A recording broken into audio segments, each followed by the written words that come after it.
Praise the Lord. Praise the Lord. இயேசுவே நீரே என் சிந்தனை, இயேசுவே நீரே என் சொல், இயேசுவே நீரே என் செயல். Praise the Lord. இயேசுவில் மிகவும் பிரியமான சகோதர சகோதரிகளே, கடந்த வாரம் முழுவதும் கடந்த ஞாயிற்றுக்கிழமையிலே நாம் நம்பிக்கையின் முக்கியத்துவத்தை பற்றி ஆழமாக சிந்தித்தோம். இன்றைய நாளிலே நம்பிக்கையோடு சேர்த்து இன்னொரு வார்த்தையும் சேர்ந்துவிட்டது, நன்றி உணர்வு.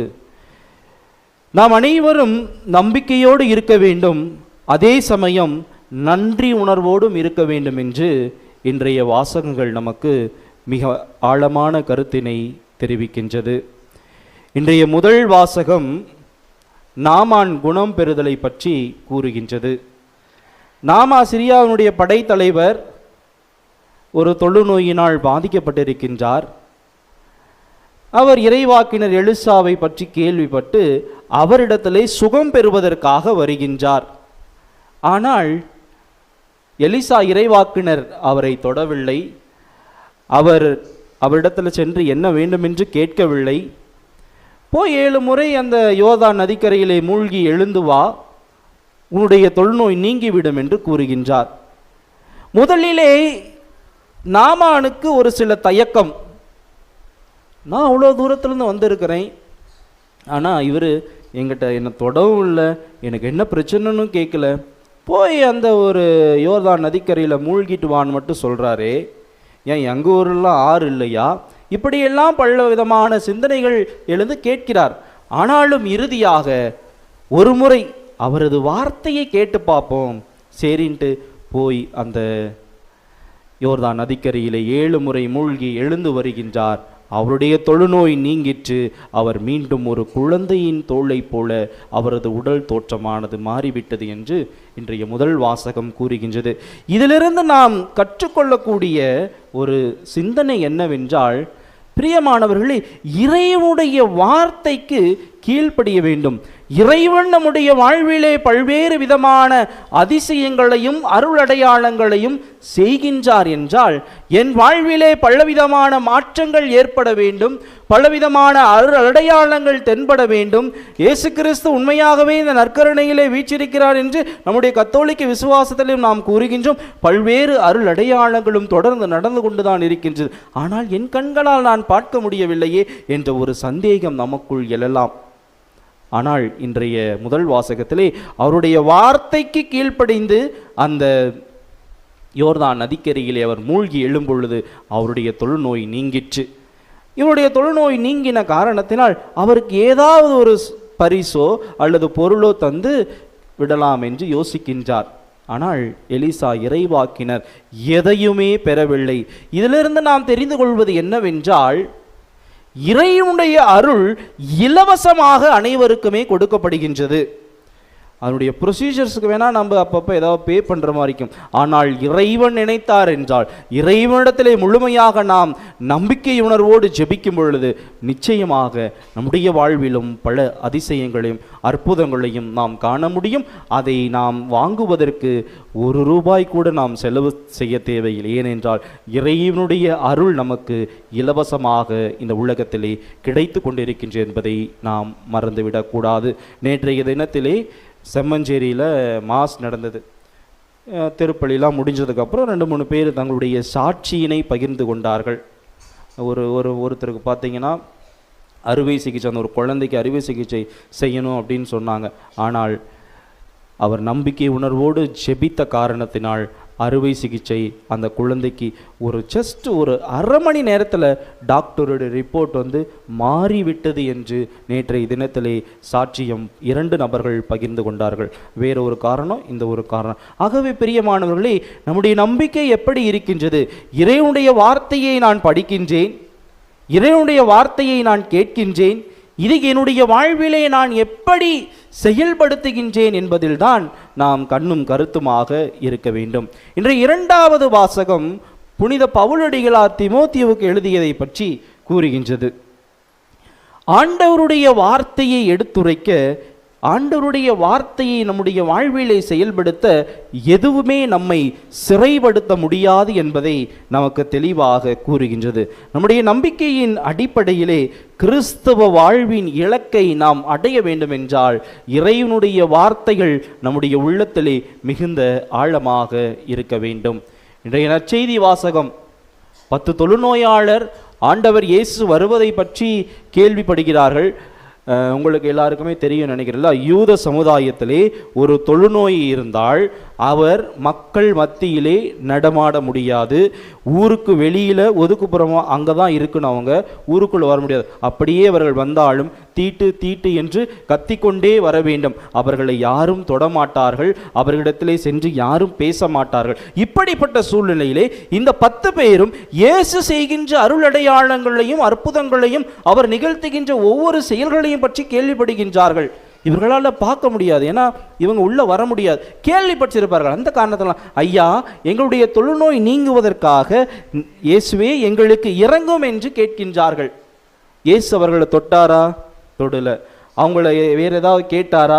எதுவுமே கேட்கல. போய் உங்களை குருக்கள்கிட்ட காமிங்க அப்படின்னு மட்டும்தான் சொன்னேன். ஏனென்றால் அவர்கள் தொழுநோய் நீங்கிவிட்டது என்று ஒரு குரு அவர்களுக்கு சர்டிஃபிகேட் கொடுக்கணும். உங்கள் தொழுநோய் நீங்கிருச்சு அப்படின்னு சொன்னால் மட்டும்தான் அவர்கள் மக்கள் மத்தியிலே நடமாட முடியும். இப்படிப்பட்ட சூழ்நிலையிலே ஆண்டவர் இயேசு கிறிஸ்துவிடத்தை இவர்கள் ஜெபிக்கிறார்கள், கேட்கின்றார்கள், ஐயா எங்களுக்கு இறங்கும் என்று கேட்ட உடனேயே ஆண்டவர் எந்த ஒரு மறுமொழி, வா உங்களை நான் தொட்டு சுகப்படுத்துறேன், இல்லை இந்த செயல்லாம் செய்யுங்க, உங்களுடைய தொழுநோயெல்லாம் நீங்கிடும் அப்படி என்று எதுவுமே கூறவில்லை. மாறாக அவர் சொன்ன ஒரே ஒரு வார்த்தை, போ உங்கள்ட்ட குருக்கள்கிட்ட காமிங்க. அந்த மனிதர்கள் அனைவரும் இயேசுனுடைய வார்த்தையை நம்பினார்கள். அவர்கள் நம்பின காரணத்தினால் அவர்களுடைய தொழுநோய் அந்த நிமிடமே நீங்கிவிட்டது. அவர்கள் குருக்களிடத்திலே காண்பிக்க செல்லும் பொழுது அவர்கள் தொழுநோய் நீங்கியதை பற்றி அவர்கள் உணர்கிறார்கள். ஆனால் இறைவனுடைய அந்த ஒரு அற்புதம் அவர்களுடைய வாழ்க்கையிலே நடந்த பிறகும் கூட அவர்களில் ஒருவர் மட்டும்தான் திரும்பி வந்து ஆண்டவருக்கு நன்றி செலுத்த வருகின்றார்.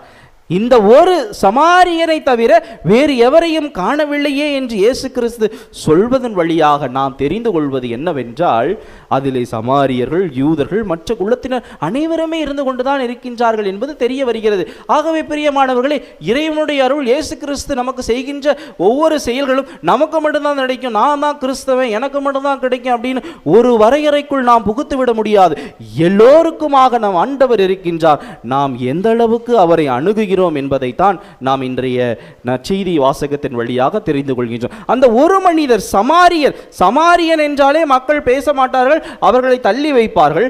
அந்த மனிதன் இயேசுனுடைய செயல், இயேசு சொன்ன அந்த ஒரு வார்த்தையினால் தான் என்னுடைய வாழ்விலே இந்த ஒரு மாற்றம் ஏற்பட்டிருக்கின்றது, நான் சுகம் பெற்றிருக்கின்றேன், என்னுடைய தொழுநோய் நீங்கிவிட்டது என்று கடவுள் இயேசுவிடத்திலே வந்து நன்றி செலுத்துகின்றார். பல்வேறு தேவைகளுக்காக பல்வேறு நேரங்களிலே நாம் ஒவ்வொரு நாளும் நம்முடைய ஜெபங்களை மேறெடுக்கின்றோம்.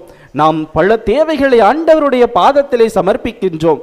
அந்த தேவைகளை எல்லாம் ஆண்டவர் ஏதாவது ஒரு வகையிலே ஏதாவது ஒரு நாள் நம்முடைய வாழ்க்கையிலே நிச்சயமாக நிறைவேற்றி இருப்பார்.